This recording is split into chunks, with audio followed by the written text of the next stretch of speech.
And so usually you see a request on the insurance requirements of your contracts asking for what's called follow form coverage.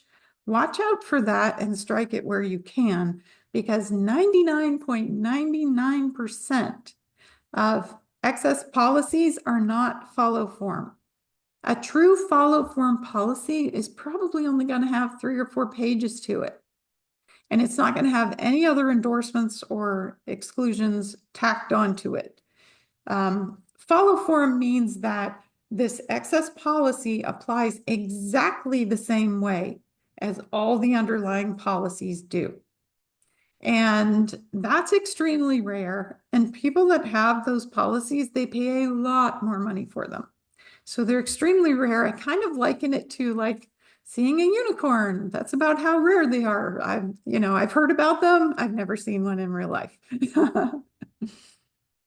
And then down below, you've got some of the coverages that can be required in contracts, such as additional insured, contractual liability, and all of that. So it goes into a list. And then there's a long list of exclusions that could apply to umbrella and excess liability policies. Oh, and what's the difference between umbrella and excess liability coverage, you say?